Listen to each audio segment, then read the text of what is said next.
Ayan, good morning mga ka-echos. Bubuksan ko pa lang po ang ilaw. At syempre, pupunta na ako sa aming lababo para ako ay magsipilyo.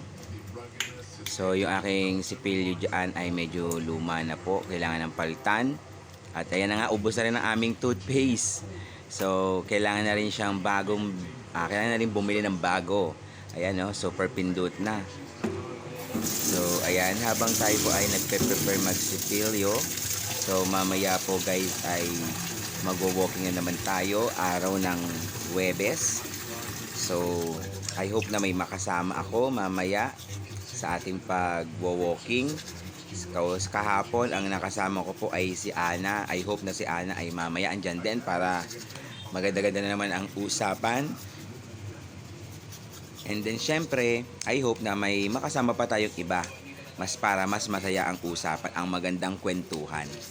So ayan nga po. So medyo matagal ako magsipilyo guys kasi nga po dahil may brace po ako. So actually guys, yung brace ko nga pala matagal na, almost a year na. Baka isang dekada na ata itong brace ko, di na napapatanggal. Kasi hindi naman po kasi ako active sa check up, no, ng aking papa-adjust. Never ako makapagpa-adjust agad-agad kasi nga dahil nga medyo nasa-short minsan sa budget. So hindi siya naisasama.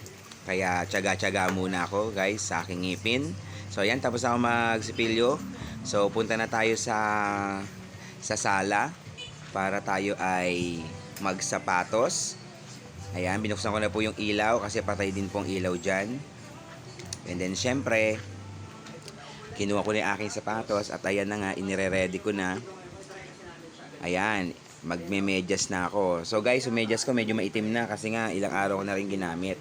So okay lang po yan kasi pag nagwo-walking lang naman ako, doon ko lang naman siya ginagamit. Kaya hintayin ko na lang uling dumumi. Siguro mga isang buwan. Joke. So ayan, tumayo nga pala ako dyan guys kasi nakaramdam nga pala ako ng pagkulo ng tiyan. So ayan, punta ako ng CR. Oops! Censored. Baka may lumawit. So ayan na nga, papasok na sa CR. So ako ay magbabawas ng sama ng loob.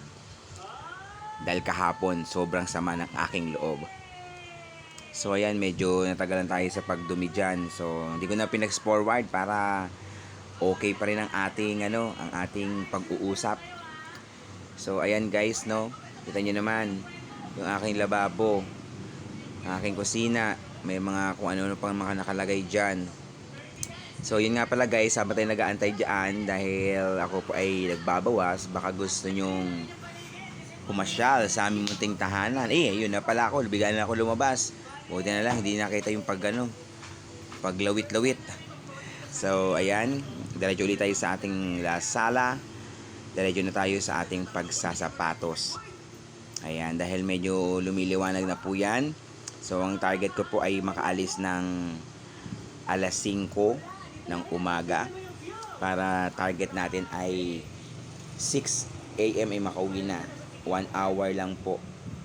Yun ang aking target pag po ako ay nagwo-walking.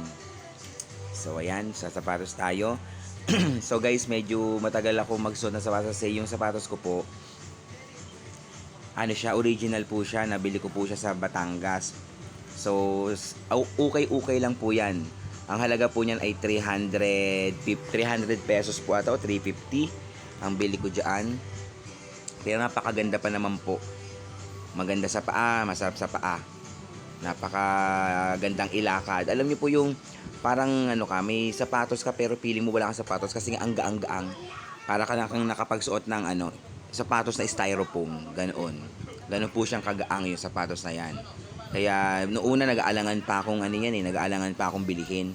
Kasi nga nanghinayang ko doon sa 350 ata. Pero sabi ko sayang din kasi maganda pa. Kaya binili ko na. So ayan na guys, bubuksan na natin yung pintuan uli. I-check na uli natin kung maliwanag na, kung pwede na tayong lumabas. So medyo, sabi ko, medyo madilim pa. At may time pa. So binuksan ko muna yung TV. Sabi ko, manood muna ako ng saglit habang nagantay pa ng liwanag. So ayan na nga guys, binubuksan ko na yung TV dyan. So habang binuksan yung TV, namimili ako ng mga pwedeng panoorin. So So, sabi ko, ano kaya ang magandang panoorin? So, ang napili ko po dyan ay yung mga, ano, yun yung nagagawa ng mga bahay sa ibabaw ng puno ng, ano, kahoy. Minsan sa tuktok ng puno, nagagawa sila ng mga bahay para mga kubo-kubo. So, what's up? Good morning mga ka-echos. Today is Thursday, so walking day na naman tayo. 4 a.m. gising na naman tayo. So, let's watch out. Panoorin nyo mamaya ang buong video. See you later, guys. So, ayan guys, good morning. Ito na tayo sa labas, sa kalsada. Pupunta na tayo doon sa ating location.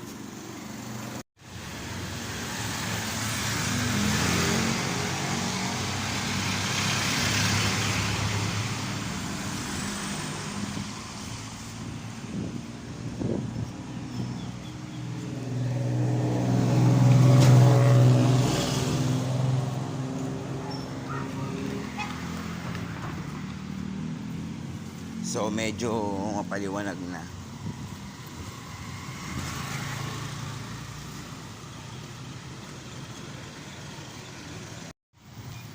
So, ayan guys. Ito na tayo.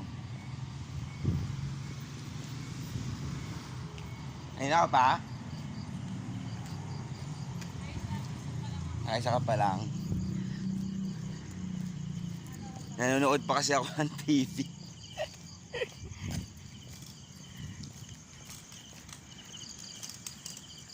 Wala yata hindi masyado mahamog. So ayan guys, mga ka-echos, good morning. Katatapos lang po namin mag-walk-in. So nakasama ko nga pala uli si Ana, si Maring Ningning, si Kuya Nikki at si Teleni. And syempre maraming salamat Kuya Nikki, Teleni sa keso. So tara guys, nagugutom na ako. Samahan niyo akong kumain. Tara na. Good morning guys. Tapos na ako mag-jogging. Kauwi ko lang. So kain tayo.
Salamat.